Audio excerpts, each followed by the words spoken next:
Hey guys, welcome back to my channel. So today's video is hopefully gonna be a quick one. I'm saying that because if you know me pretty well by now, you know it probably won't be a quick one because I tend to ramble on a little bit. But we'll try our best to make it a quick one anyway. So today's video is actually going to be another app review, but it's going to be one with a bit of a twist. And the twist behind this one, I want to give out a little disclaimer quickly before starting. This app's actually gifted to me by the app developer, and they said to me, if I send you the code, a premium version of the app I've made, would you be able to do a video on it? And obviously I was like, I will, but I need to try out the app first, which means if you be on the pro version of their app, whereas I actually got sent to me completely for free. But if you want the pro version yourself, you will have to pay for it. So that's just my little disclaimer to let you guys know I actually got given this app for free. Now what this app's actually called, it's called a fitness tracker, and it's basically very similar to apps like Samsung Health, Google Fit, all these like health tracking apps is very similar to that. It's not as advanced as Sweatcoin or anything like that, where you can't get rewards or anything for using it.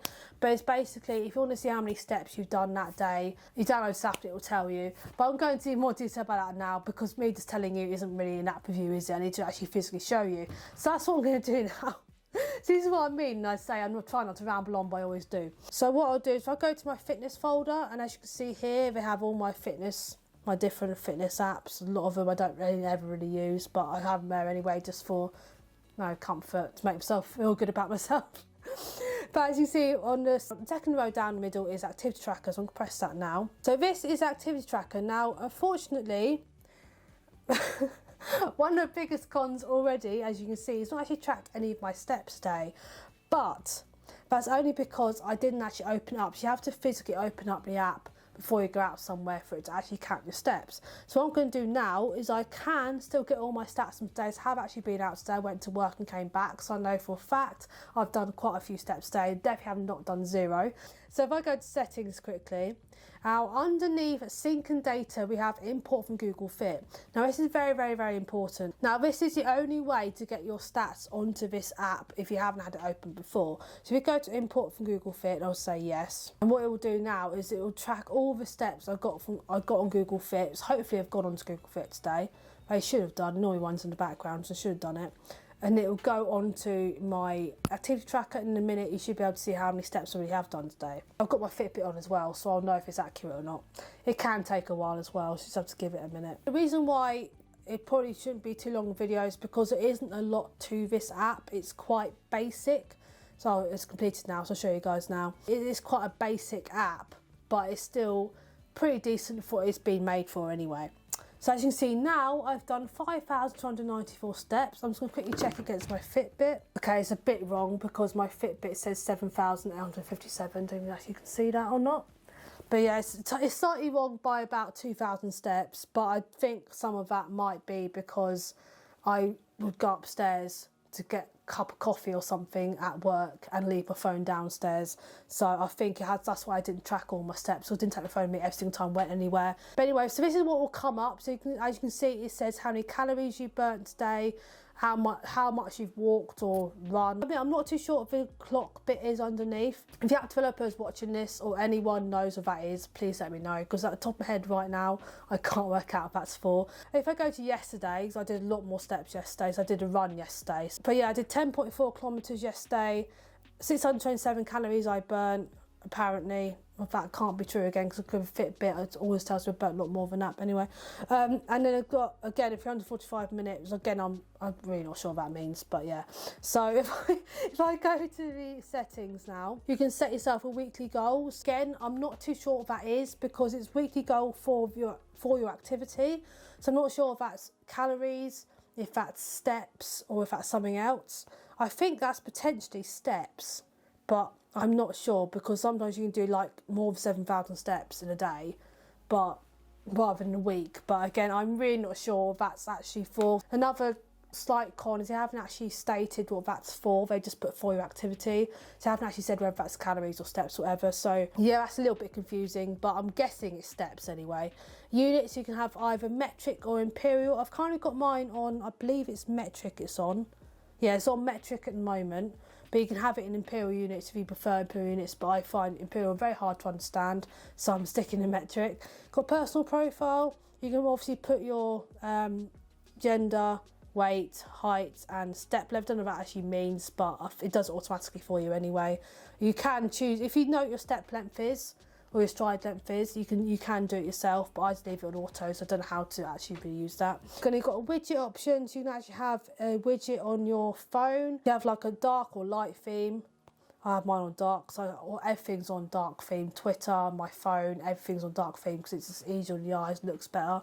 Got left stat, which is calories, and right stat is distance, and transparency, which is very high. I've not really adjusted this day much, so I don't really use widgets on my phone really often. If you want to see how far I've run or how far I've walked or whatever during the day, you can have this as a widget if you like. I've already done the import from Google Fit. Help and privacy, get a tutorial to learn how to use it. Let's go to yesterday. So I did a 15,000 steps yesterday, so I'm going to go to yesterday and I'm going to see my daily stats for yesterday. Daily activity, sorry.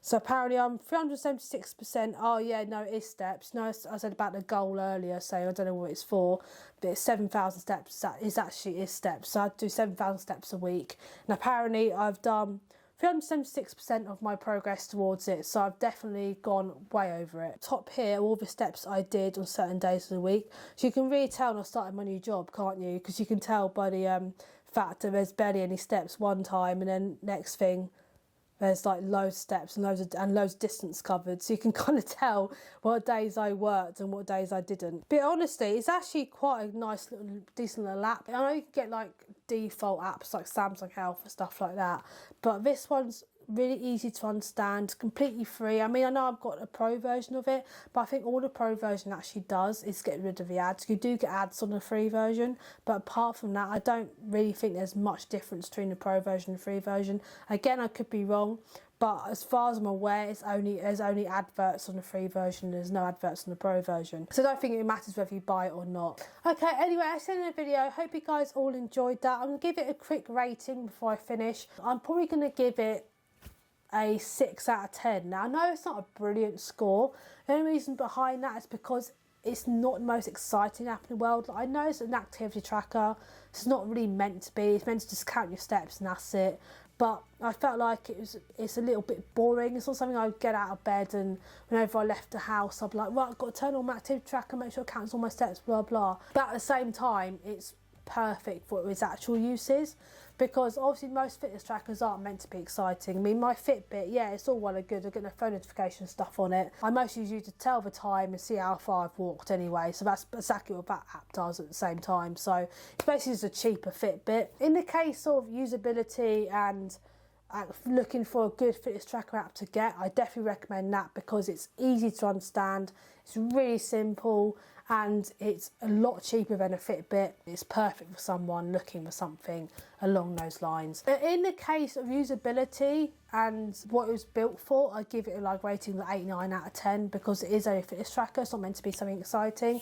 But overall, I'm going to keep my rating a 6 out of 10 simply because I do feel like there's some features to be added to it, and I may make the text a little bit easier to understand. For example, like the goal of the week, I didn't realise that was meant to be steps at first, so maybe change the text a little bit and make it a bit easier to understand even more in the settings. But anyway, yeah, that's the end of the video. Thank you so much to the person who actually sent me the app. Honestly, it does mean so much to me. People take notice of my videos and then they email me asking if I can review a product for them that they've made, like an app that they've made or a product they want to send me to review, because I know it's stupid and I'm still quite a small channel. One day I really want to start doing this full time, so obviously when people send me things and ask me to review things for them, it means that people take notice of my small little channel, and it just means the world to me. So yeah, thank you so much to all those people who've given me an opportunity in the past and hopefully will do in the future as well.